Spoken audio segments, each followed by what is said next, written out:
இப்போ உலகத்திலே ரொம்ப அதிகமாக எண்ணெய் உபயோகக்கூடிய நாடு எதுனா இந்தியா தான். நிறைய பேர் தெரியாது இது. அதாவது பார்த்தீங்கன்னா சைனாவோட நம்ம ஜாஸ்தி யூஸ் பண்ணுறோம்.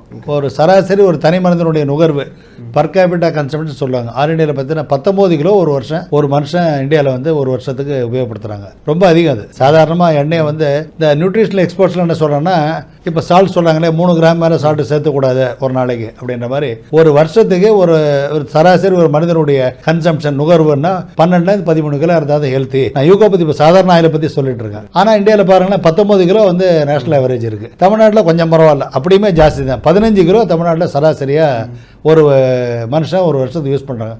ஒரு ஆள் ஒரு வருஷத்துக்கு 15 கிலோ யூஸ் பண்ண கணக்கு போடலாம். கிட்டத்தட்ட 8 கோடி தமிழ்நாட்டுடைய ஜனத்தொகை வரப்போகுது. அப்போ வந்து என்னாச்சு, 120 கோடி கிலோ 120 கோடி கிலோன்னா பார்த்துங்க எவ்வளோ, கிட்டத்தட்ட வந்து 12 லட்சம் டன்னுக்கு மேலே வரும் உங்களுக்கு.